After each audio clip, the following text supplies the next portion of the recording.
Welcome to today's webinar on beating burnout for sustainability professionals. I'm Joshita and I will be moderating today's webinar. Before we start, just a few quick logistics on Zoom. All participants, aside from the speakers, would be muted.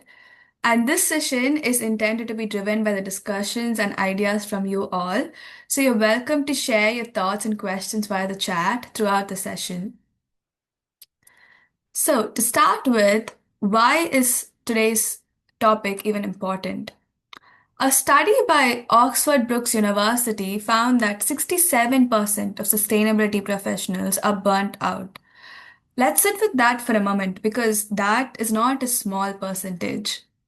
On the other hand, globally, the regulations are around sustainability and ESG are tightening, and yet most teams working on these issues are either small or a team of one, but they're expected to deliver more and more with limited resources. In addition to everything, there's something about this field that makes it uniquely challenging. Most people who are drawn towards sustainability are here because they care deeply. This isn't just a job for them, it's more like a passion or often a calling.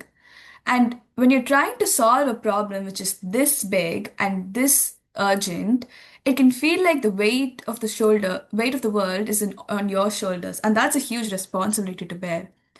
But it's always important to remember to make the greatest impact, you have to know when to pause. And that is why today's session matters. Before we move forward with the session, a little more about who's producing this webinar. Today's topic is brought to you by ISTEP Network and Forstera. So ISTEP was born out of a collaboration with University of Bath School of Management and Forstera, a sustainability consulting working with both public and private sector clients, helping them navigate complex challenges. Now, I would like to introduce you to our speakers. I myself am Joshita, and I just recently graduated from University of Bath in doing an MSc in Sustainability and Management. I currently work as a sustainability analyst at Forstera and a research analyst for iStep. And in my work, I support clients globally who are in the front lines of delivering sustainability within their organization. And it's exactly that kind of experience on seeing how much sustainability professionals carry makes today's topic very close to my heart. Ben, Julia, I want to give the floor to you to introduce yourselves. So hi, I'm Julia. I'm the sustainability manager for 𝐁𝐞𝐬𝐧𝐠 in Ireland. So we are a chocolate and nuts manufacturer with 5 factories and 1,300 employees. And I manage the whole sustainability program from social and environmental side. Thanks, Joshua and Julia, and thanks to you all for joining.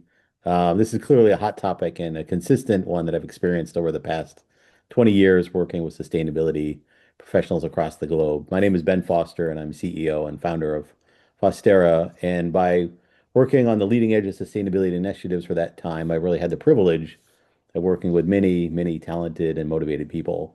And the personal challenges that we discussed today are very common, and the opportunities really can be an enabler for your success.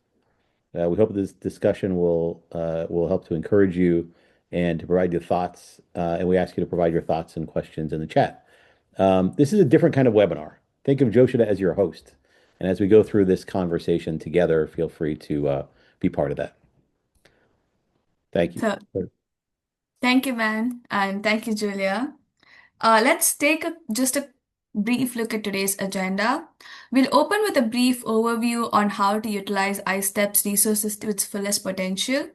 And then we'll be walking through the key drivers that act as the causes of burnout in this field. It'll be then followed with a conversation with Julia, who will be sharing tips on managing burnout drawn from her own experience. And then we'll be moving into a more broader discussion of insights gathered from sustainability professionals across from the field. So you'll be hearing from voices beyond just this room. From there, we look into how to navigate the pressures that comes with an ever-changing regulation landscape in our field. And then before moving to something we don't do often, that is recognizing the small wins and celebrating the positive news. We'll then close with an idea sharing segment where we'll offer some practical things what you can do when it all gets a bit too much. And we'll also be sharing some of the ideas that you shared with us because we believe the best ideas come from the community itself. Once again, throughout the session, please drop your questions or ideas into the chat so that we all could benefit from each other's tips. A little more about how to utilize ISTEP's resources to its fullest potential. To give you some context on why we founded ISTEP, it was created in partnership with the University of Bath, like I mentioned. We wanted to bridge the gap in knowledge and the support to ensure that people who are doing the work in this field feel empowered. And we also wanted to provide this at no cost because we believe that that knowledge should be shared. So through iStep, you get free access to attend more webinars such as this one by checking out the events page. We are also building an extensive resource library that provides both knowledge on specific sustainability related topics and overall professional skills. And you can check this out in the member resources section. All we ask is that you share this with your contacts so that we can expand the impact of our efforts together. We also provide office hours at the end of every webinar to continue the discussion.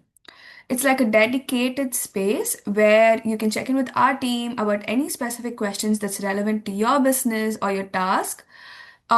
Please follow the link at the end of the session if you want to discuss anything from today's webinar. So let's start the webinar by understanding some of your challenges. We're going to go into a poll that's going to pop up in front of you with the questions on like, is sustainability your only responsibility? And do you feel like you have enough resources and support to be successful in your role? And give us any one example of a challenge that you have faced in your role so far.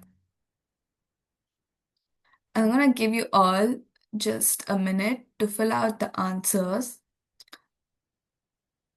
But in the meantime, I also wanted to highlight some of the examples that we received through the webinar registration form on all the drivers that has caused burnout for you this year. So, as I could see that, the drivers are well balanced between internal and external, and the stressors are juggling in both realms. For example, on one hand, you are trying to deal with the energy crisis of the sudden geopolitical shift, but you're also struggling to secure internal buy-in um, to, implement solutions that is going to solve the problem, like, pivot towards renewables or like implement solar in your facility. So yeah, it's like I can see that it's like a tug of war situation. Ben, what are your thoughts when you look at the drivers at a first glance? Yeah, it's interesting. I think you can see that everybody's struggling to do a great job, right? They feel like they're not making impact. They have high expectations. And that just goes to show the passion that they have for what they're trying to do. And they're struggling against that organizational momentum. And I think that that's something that is encouraging on one hand that everyone is still working so hard. But then you can see where that can really weigh you down, right, in terms of the progress and the mental energy that's required to keep that going. So I think looking at those really reinforces the importance of the topic and why we had a lot of interest in this from the beginning. Yeah, I completely agree. Um, Yeah, and I think we can add to that as well, like in terms of sustainability, quite a lot of the times we have to deal with compliance and regulations, but the projects that we want to do are the ones that are not required of us to do. So a lot of mm, the times when we have to prioritize, we have to give up the projects that we care the most about. And I think that's also a kind of a big part of a difficulty of being a sustainability professional. true. Yeah, because it's like you're constantly trying to keep up because so much is changing in this field constantly. So, yeah, I completely agree with you, Julia. And thank you, Ben, for your insights as well. Yeah. Um, And would we can you put like, these in perspective. Yeah. yeah. Yeah, sorry, go on. What would you expand this into? Yeah, I think when we looked at these, again, it was great to have some early feedback from the folks that registered for it. I think, one way to think about it is in these three different drivers, right? The dynamic responsibilities, things are changing so fast, regulations and the monthly and weekly. There's something new every week, every month to deal with. And of course, the voluntary reporting and customer-driven expectations, those are things that can bubble up that may be new or expanding.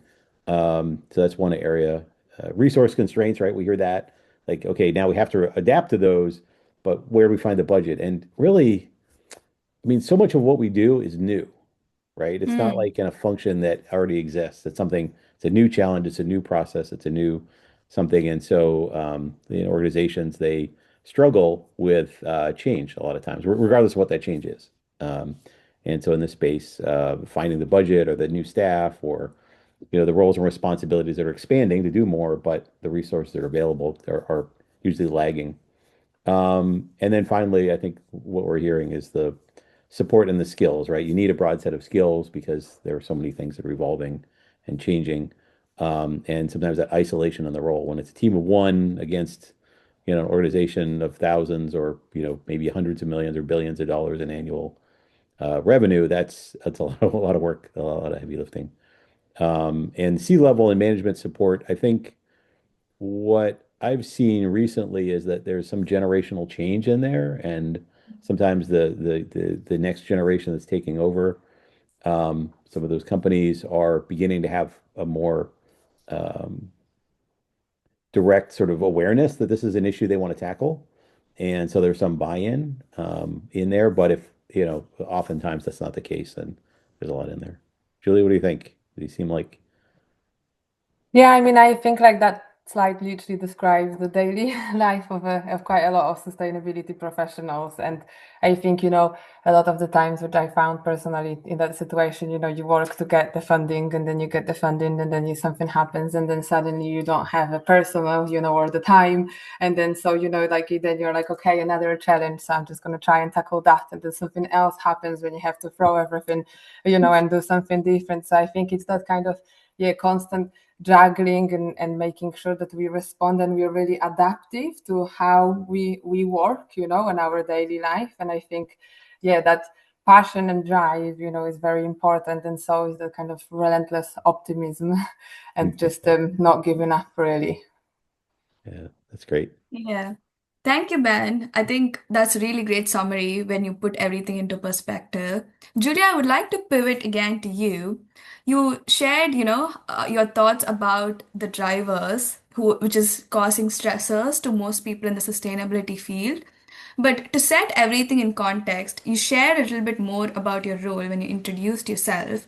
But would you like to expand on it a bit more to say a bit about is sustainability your primary focus and how big of a team you're working with? Yeah, so I am a sustainability manager, so the only thing that I am in charge of is sustainability, but I am that one person department. So essentially Mm. that means that, having a wide range of projects, I have to and do all the smallest admin tasks that, are taking a lot of time and practically bring no value. Then I also have to like implement a strategy, project manage, carry out site sustainability reviews, etc., as well as develop the strategy, ensure legislation compliance, get that leadership buy-in. So there is quite a lot of many different levels. And like, I feel also that every part of that role kind of requires different sets of skills. You like, for Mm. example, I personally like thinking about the strategy, but I hate all those admin tasks, and to fit in another, fifth or 20th report of the same information in a different format. So I think that kind of broad um, array of responsibilities and tasks really requires to almost like jump in between your Mm. skills that you also, it's almost impossible to have them all. And so, yeah, so I think that gives a pretty good context as well of kind of that one person team. Oh my God. Okay. I see that you're wearing quite a different hats every now and then, which you have to keep changing. So, then what would you say some of the challenges that you face in supporting your sustainability, your company's sustainability efforts as a single person who's guiding and like wearing multiple hats? Yeah, so I think the main challenge that I kind of faced this year is that I've been doing sustainability on my own in the business for almost 2.5 years now, and it kind of has worked in the past, but as you know, we were progressing, so has been customer requirements and regulations, and it kind of got to the point last year when I kind of knew that we need to have some sort of plan and more resource to be able to comply with those.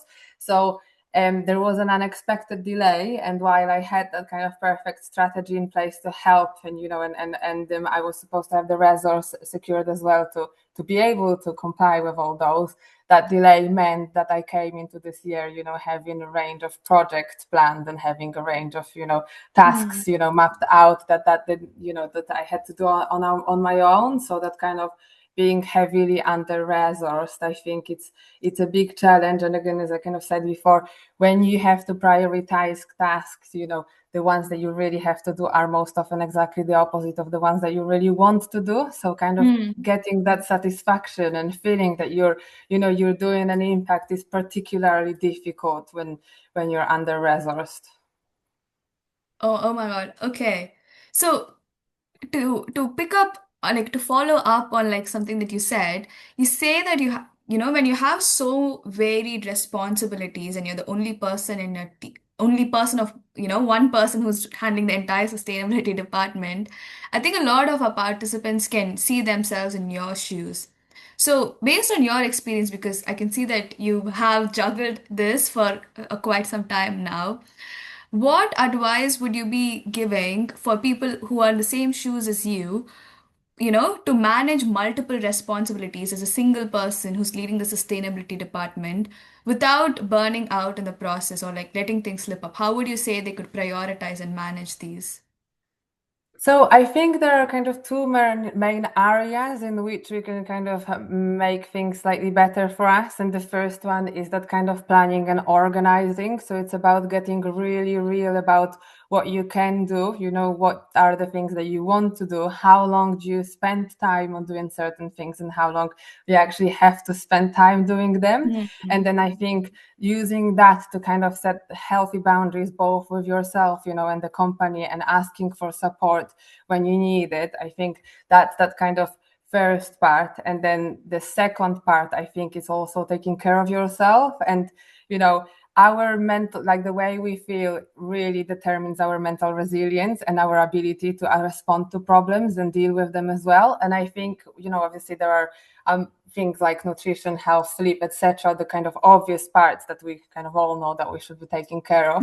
But I think there is also that level of taking care of yourself personally at work, and that is getting that support network, recognizing when you need a break, if you're having a really hard day, going out for that 5-minute walk to clear your head and then come back to work, because you will come back to work much more refreshed, and you will in the end be much more effective if you're taking care of yourself instead of pushing through, which obviously leads to burnout. So as I said, like, this webinar is very, I think, relevant at the time, because I'm part of different sustainability groups, and that kind of under resource, it happens primarily in sustainability because we are the ones who normally get the first hit in terms of cost cutting, but that's also quite a wide spread feeling across businesses in the UK in general, and I think across the world, with kind of the current social political context. So yeah, I think that really that self-care, and that kind of also organization are the two things that for me have been incredibly helpful. Yeah. I loved when you said about like recognizing when you feel like you are, feeling like you're gonna be burnt out or you're on the tip of the edge. Because I think that, in my opinion, is the first step, right? Recognizing that you are on the verge of being burnt out. Recognizing is the first step for you to actually take care of yourself, like you said, after that. Yeah, exactly. That you're kind of getting overwhelmed, and sometimes we might have like a difficult meeting, sometimes we may be like, trying to manage everything and jumping from task to another, unless you Take a breath, step back, think, okay, these are everything that I have to do, and take it from like the kind of outside perspective and plan it. You will do it so much better and so much more effectively than if you just keep jumping around and, getting more and more stressed. And I think that that really helps to keep that stress at bay. And obviously, when we Hmm. stress, cortisol up, we actually don't have access to all our, brain power. So I think it's important as well in terms of effectivity and efficiency at work. True, true. Again, going back to something that you mentioned, stepping away from, all the professional side, on a more personal level, sometimes when you are doing your sustainability job or just thinking about, so much that's happening in the world and you are in the field, which is kind of supposed to fix all of this. So, on a personal level, what has actually worked for you when you feel like you are getting way too overwhelmed? Because, like you said, I feel like a lot of the time sustainability professionals are expected to be relentlessly optimistic, but that's just not possible, right? So, what has personally worked for you on a personal level when you feel like, oh my God, it's getting too much, I need to take a break? Yeah, so for me, for example, like going outside for a walk, it's something Hmm. that really, really helps, I think for me as well, exercise, just, making sure that I physically am active, that really, really helps. It improves the sleep. Obviously, I'm not going to get into the details on the benefits, but I think these kind of two things, and again, that healthy boundary setting. So because my role is to know a lot about the challenges that the world has at the moment, and kind of the issues, and a lot of the times you're going through your day, and you just hear more, and that I don't know, regulation around ecology has been cancelled, and then etc. And I think for me, for example, one of the things that I do is that outside of work, I try to not think about those things. Like I read news when I am at work, but I'm not necessarily doing it when I'm outside of work. So I kind Hmm. of try to, again, make sure, okay, what's my capacity mentally? How can I make sure that it doesn't come at me from all different levels? And I try to set up my life and, and my kind of day around this. Oh, thank you so much, Julia. There were some great tips and insights. I'm pretty sure our participants took back a lot from your insights. Ben, with that, I think I'm going to hand it to you to take us some of the other insights that were shared by our peers from the field. Great. Thanks, Joshua. Julia, thank you so much. I really appreciate your sharing, and hopefully you can stay with us for a while because you'll probably have some other great comments on the content we're going to cover. I think what I take away from this is we have to do the sustainability job sustainably, right, for ourselves. Right? We have to make sure we're balanced and we don't overutilize the resources we do have. We had a True. chance to reach out prior to this webinar to some other folks that we know, contacts from different members of our team, and ask them similar questions. And we wanted to share because I think what you'll find is there's a lot of similarity, a lot of commonality, and that's what's interesting is that we are all doing things. It feels like we're doing them alone, but we're really doing them in the same way, in so many ways. And so that's why I think it's nice to know that you are shoulder to shoulder with someone else, even though you might not interact with them very often. And so one of our contacts, Mila, she's based in Europe, a mid-career professional sustainability role for a $4 billion company operating in 45 countries where they have sites. And same sort of question, her sustainability is her primary activity and a wide range of responsibilities, as you can see, GHG emissions, sustainability, client requests, and then also some interesting things on charitable initiatives. And she runs a voluntary recognition program internally and as well as internal policies to help move the needle on sustainability. Um, Challenges, as you already heard from Julia and others, is navigating the uncertainty around reporting and regulations and what's happening with the changing ESG landscape in the US. As you can tell, I have a funny accent from there, so front and center on all the changes, and it's not insignificant for sure. Trying to deal with those, and then in terms of ideas she has on the next slide is things around what you could do to stay organized. And I think we've heard about that as well. Maybe there we go. Is prioritization. right? Like finding the right things to work on. There are so many work streams in parallel, and that she uses a tracker to keep track of all the ongoing tasks internally, and so that really helps keep her organized. For the bigger pieces of work, and we probably all have these, the ones we have to go really deep, and it takes a long time and effort. She blocks dedicated time to doing those and designates certain days as call free, so you can really get in there. We see that all the time for our work. Is that sometimes you just have to like put on the blinders and pay attention, because it's just you can't just jump in and out. It's not a simple task. And then continuous learning, finding ways to learn and share, which, as Joe should have mentioned earlier, is why we, with ISTEP, made that a free resource and continue to add more, because we know that finding ways to learn is important, making that easy. And that's just key part of keeping up to date with the job. So that's one. We have another one also, and I think from Rowan, he may have joined this webinar as well. So Rowan, if you're here and you want to add anything, I'm going to try to summarize the comments that he already provided.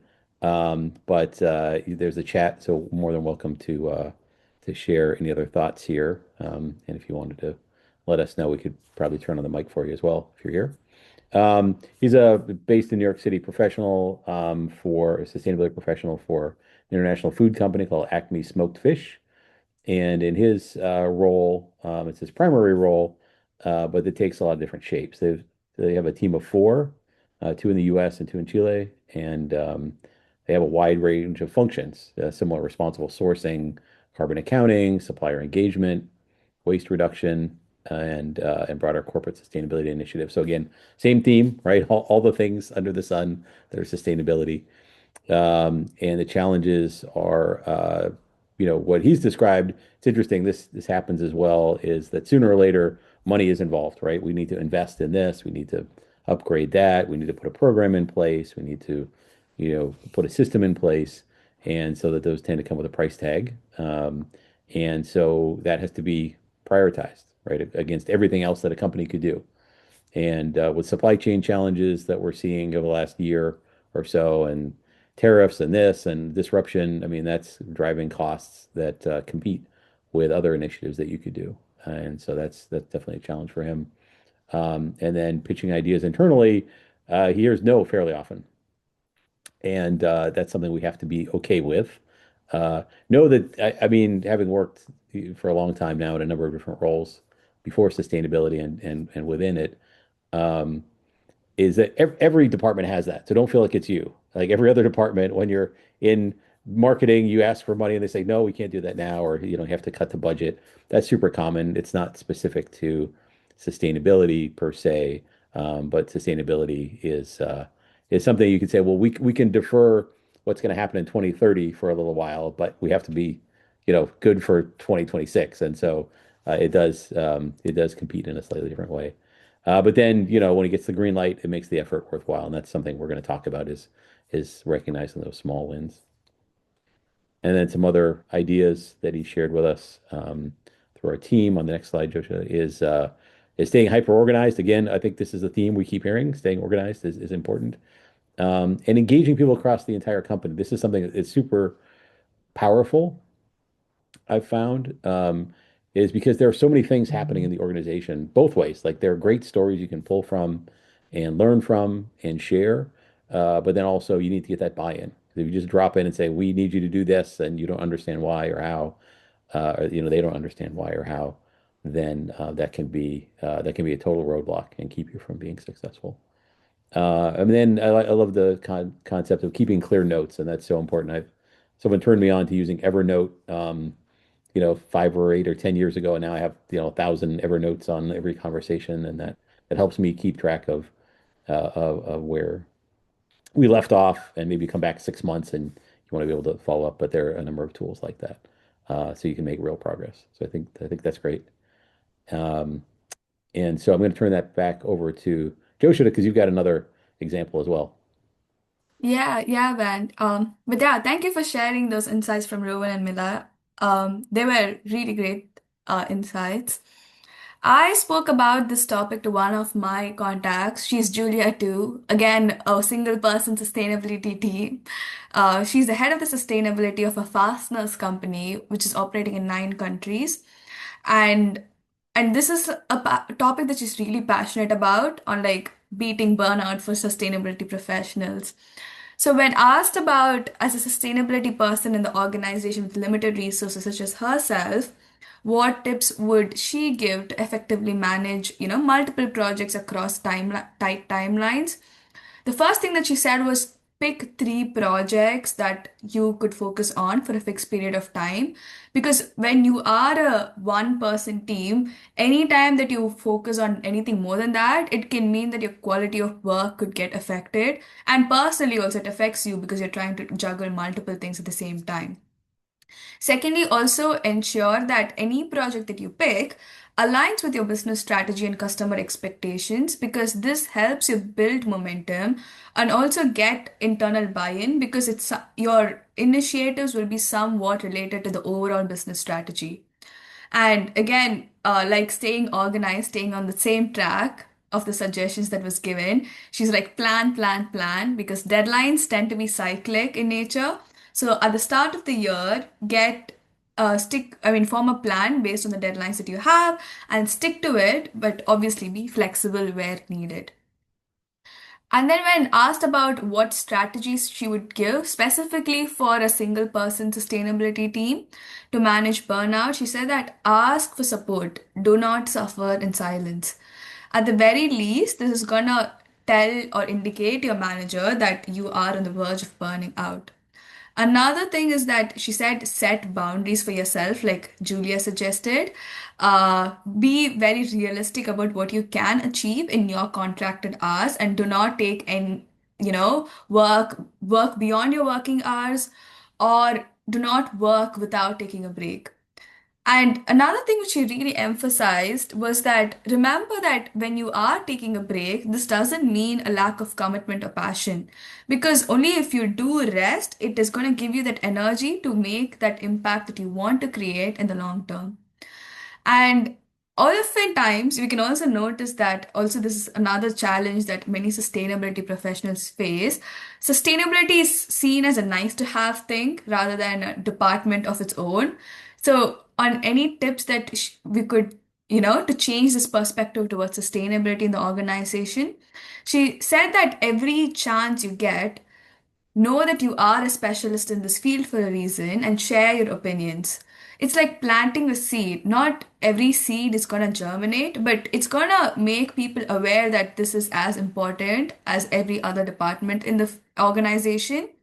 And when you continue to work with that passion and integrity and, it's going to advocate that your perspectives into the company's perspective and gain more recognition over time.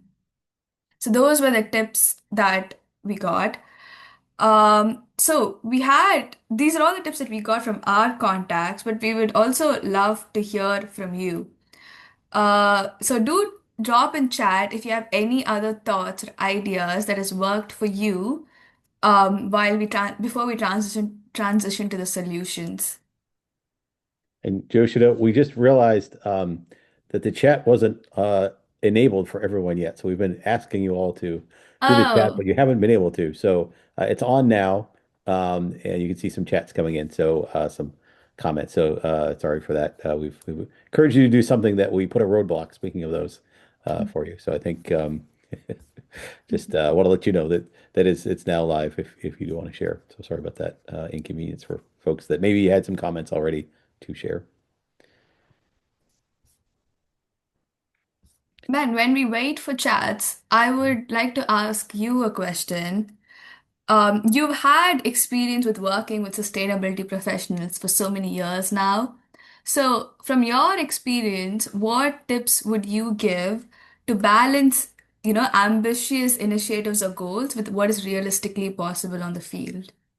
That's that's a tough one, Joshua, and it's a good question. It comes up often in a lot of different forms because when we talk to people that are new to the field or maybe been in for a long time and they're sort of not reaching the goals that they think they should or the company should, it's super common. And I think one of the things, of course, to remember is this is a marathon, not a sprint, right? It's not, we're not going to get there overnight. Ultimately, where we are today, the sort of the issues that we're trying to solve for, largely speaking, in sustainability. And this started with the Industrial Revolution. So this is like 200 years in the making to get to where we are, and it just continues on a certain track. And to bend that curve back down again, takes a lot of effort. And so I think we have to give ourselves that perspective, right? And that's why those longer term goals of something by 2050, let's say, a reduction. It's really hard to convey that when companies have quarterly annual targets, but at the same time, like we have to think that far because these things aren't going to change overnight. So we just have to keep working towards those solutions and make progress, even though it may be challenging, but just making progress over time is really key. So I think that's something to just keep in mind is that we can't solve everything tomorrow as much as we need to and we would like to, right? So great. Yeah. Yeah, I think it's important for us to remember that it is our job involves solutions which is very long term, and we cannot expect to change everything overnight even though we wish to. Yeah. So maybe with these foundations of the thoughts and the comments, maybe that's a great way to springboard onto some ideas that we could Mm. implement. I think in the next week, we've got a few things to share with everyone here on ideas that could be implemented in three different categories. So, Joshua, why don't you kick us off on what those could be? Yeah. So I think for the first idea, we would be talking about how can you keep up with the ever-changing regulations that we have in our field. But before we jump into how do you keep up with it, it is important to understand why are these regulations so exhausting in the first place. So every regulation that's passed has some kind of effect on the business. Even before the regulation is passed, there's this growing anticipation on how it's going to affect the business, creating a pressure to act. But you're also unsure what to do in that, in between stage. And once it's passed, you're hit with a flood of news and opinions, making it hard to filter what is actually relevant to you about that regulation. So, oftentimes, what it translates to is that the organization wants to be prepared, but it becomes very difficult for you to determine how much you should be prepared because the regulations take time to be formed. And because of you are seen as a sustainability person in the organization, everybody is suddenly looking at you for answers, saying that, oh, how do I do this? What is this regulation about? How is it going to impact the business? But nobody is actually realizing the weight of the responsibility because it's a huge regulation that could have, varied level of impact, right? So this could be draining and overwhelming. So Ben, I would again pass it on to you. When they are in such a situation, what solutions would you give for the sustainability professionals to handle this? Yeah, thanks, Joshua. And what you just covered is the why, right? Like why Yeah. changing regulations and requirements can be such a large challenge. And this viewpoint really helps to craft a strategy to start to address them. And we see this all the time. I'm sure that every sustainability professional has these things that are coming at them left and right on different regulatory things. It could be minor, it could be a change, it could be something that maybe now they're in scope, or all the time things will happen through the supply chain where someone all of a sudden has a requirement they didn't even maybe know existed. So I think the first thing, it's really a three-step process we would think through. One is what's the nature of the regulation or requirement? Because this is going to determine the organizational impact. And so there's some research that's required and some in-depth, but AI can help you with that very quickly these days. And so you can get your arms around it right away. But is it something that's like reporting only, or you've got the information, maybe you already provided in some ways, but now you just have a new reporting body to send it to, and that could be like in the UK where you have site level activity reporting on energy and other drivers, and all the way to things that have deeper analysis or maybe require changes to your product. And that's massive because then that can spawn a ton of new activity that is going to for sure get a lot of pushback in the organization. And then the things that are more financially related in terms of forward-looking forecasts, like with CS triple D or in California SB 261. And then also being aware, like, is this going to be something that's shared publicly or that you have to share publicly? Because then it has reputational implications as well, because others can see that and see where you fall on a certain spectrum compared to others. So understanding what those are first is going to be Mm. huge.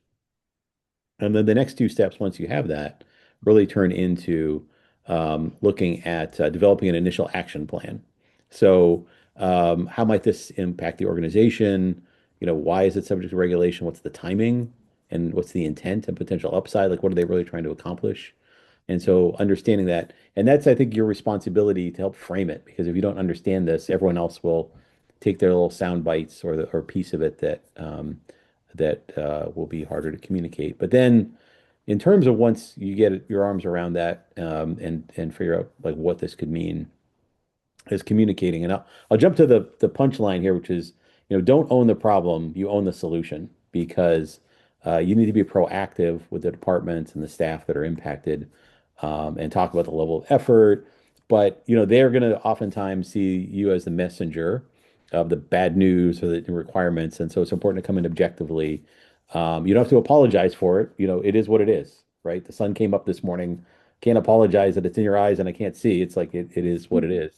I have to be able to just show this is what's happening. But I think understanding ahead of time, how it fits the organization and what you might have to do and what the resources could be, and then you can be on the same side. Like you can be frustrated by it as well as everyone else is, and you don't have to bear the whole weight. So I think that's key as well. So having a plan coming into that would help. So I think these are some great ways to think about this. And then on regulatory piece, then I'll hand it back to Joshua to talk about the next set of ideas. Yeah, thank you, Ben. I especially liked how you reminded not to apologize and to own the solution and not the problem. Mhm. So the second idea we'll be covering is being aware of what you consume. I think in today's world, it's very easy to be exposed to news. So I want you to take a minute to just read some of these headlines and think about how is this making you feel. At least for me, when I was curating this collage, it made me feel that sustainability is not really all doom and gloom. That's the first impression that we get if we read a sustainability news. It's just that we're exposed to negative news way more than positive news. And when you're constantly reading about negative news, about a problem that you're trying to fix, a field that you're passionate about, it can make you feel like, your efforts are futile. But if that is the truth, we wouldn't be having such headlines. So it is also very important to, seek and consume positive news. This is going to highlight the wins, what's already working, and shows that the change is happening. It also shows you and makes you feel like you're not alone in this battle, but rather a growing community of people share your passion for this field. It introduces you to different perspectives and also produces an opportunities for collaboration. So, with that, some of the positive sources sources who is spreading positivity that I would like to leave you with is do check out Happy Eco News. It's a website which posts positive sustainability related news from time to time.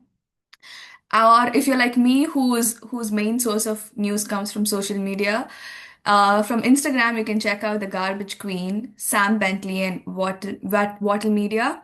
There are some really great sources who take a positive news and make sure that they spread it across. But when consuming positive news, it is also very common to look at the progress others are making and feel like you are falling behind or you're not doing enough. But it's always important to remember when you feel like that others' progress is not a benchmark for where you should be, but it's just a source to make you feel good about what you're doing and feel like the change is possible and change is happening, and you're just not alone in this anymore. So, with that, do you have any positive news that you want to share with us today? Ben, I would like to first ask you, do you have any positive news that you've come across recently?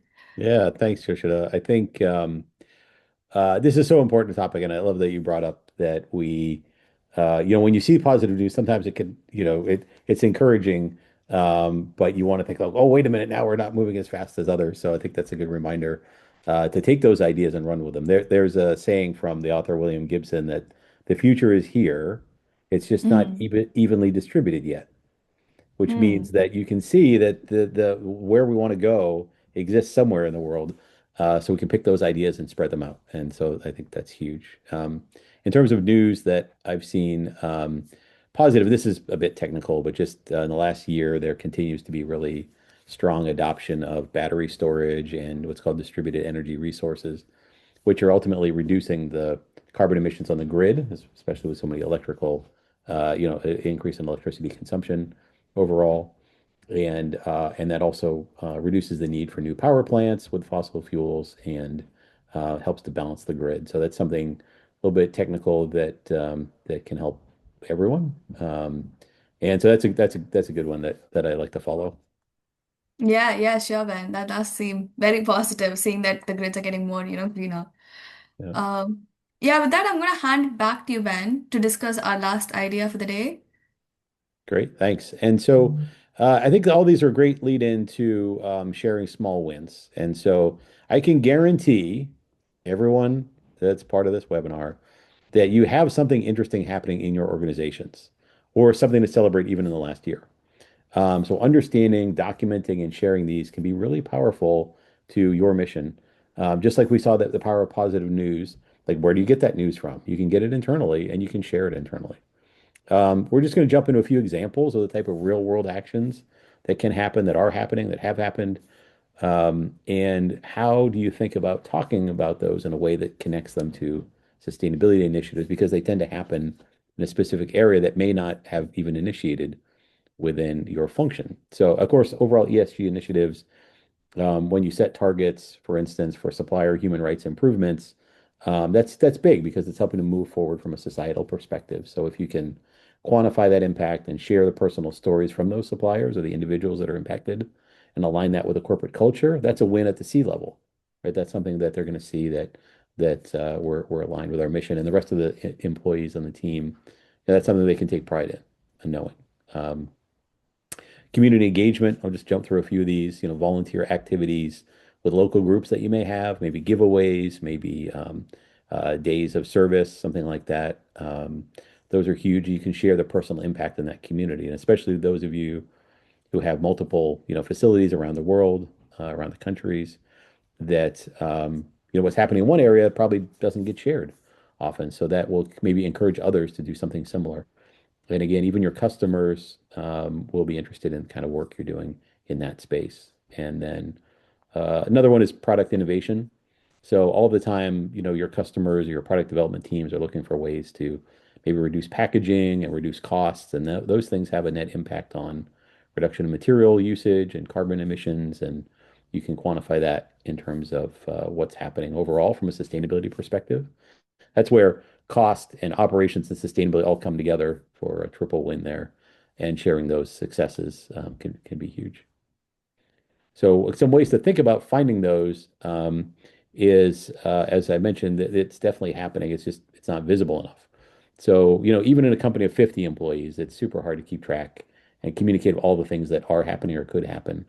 So it's important to celebrate those incremental improvements along the way. We talked about that as a energizing tool. Making sure to package them in a way and describe them in a way that's aligned with customer needs. Because from a sustainability function, there's always a challenge on budget. But if you say, well, this is related to marketing or revenue or customers or not sales directly necessarily, but brand image, that's something that a lot of sustainability folks can find additional, funding or support for when it's connected. And it's so important to reach out and just have informational discussions, interviews, because across the organization in every department, because there will be things that are happening and there will be misunderstandings that you can clear up as well. And that builds the rapport because at some point, some initiative you're working on is going to affect every different department, not all the time, not all at the same time, hopefully. But you want to know that they know you and you know them, and you're celebrating the things that they're doing already, and that's something that when it comes time to implement a program, it's going to be really powerful. So those are some ideas to recognize those. And Joshi, I think we have some others, right, that we got from Yeah, yeah. attendees. Yeah. So yeah, obviously those were our ideas, but we also, like you said, got some ideas from the participants. They said that they highlighted some of the tips that was given by our peers earlier, which is like setting realistic timelines and always planning, and making sure that you prioritize based on your impact that you can create. But also, one thing that I found really interesting is that you are the sustainability expert. So you know the terms and the acronyms that belong to this field. But oftentimes, when you communicate about it to others, it's very important to use simple language so that they understand what you're talking about in the first place. I found that very interesting, so that it helps them connect to what you're doing and saying. Again, soak in the positive feedback because uh, that's what keeps you going. And also take short recovery breaks every now and then when you can. With that, as final thoughts from my end, I would like to leave you guys with things that you could do in a moment when you feel like it's all getting a bit too much. Always remember that taking a break is not a sign of lack of commitment or passion. It is what is going to help you come back and create the impact that you actually want to create. And also recognizing when you have reached such limits is very important because I think that is the first step. And the fact that you all have signed up and are here on the webinar today means that you have, reached that first step. Also, spend time in nature and, if possible, schedule intentional breaks during your day to just step outside. It could be just a walk around the block or like a park nearby, but even that makes a really big difference. And finally, if you aren't able to get the satisfaction of your role from your organizational role, or if you're feeling stuck, look for other ways to meet that satisfaction and make that impact. Maybe you can try volunteering for a cause that you care about. Ben, what would be your final thoughts and tips that you'd like to leave the audience with today? Oh, you're on mute, Ben. Thank you, Joshua. Those are super important topics, and we heard that from Julia and others too. Why that's so important to take a break on your own. The thing that is also important is community. Is to realize that you're not on your own all the time, and so you want to find and develop the communities that you have access to, and to develop the networks that you can. So I think communities help give you that sense of shared purpose, and help people stay connected and committed, and know that maybe there's some people that you can work with and collaborate with. So if you think about community, maybe you think about it in two different ways. Internal communities, of course, within your organization. I mean, there are green teams, there could be peer networking, educational and idea sharing forums, part of volunteer activities. That's another great way. And some organizations will have a more formal sustainability council where people are working together on these goals, usually cross-functional. On the external side, it's looking at local community organizations or green groups. You could look nationally on advocacy organizations, other collaboratives, and of course, conferences and events are a great way Hmm. to look at, and ISTEP as well. We hope that this will continue to be a platform. And I think that is maybe a good segue into just saying thank you all for this. And Joshua will tell us about some of these activities and events coming up.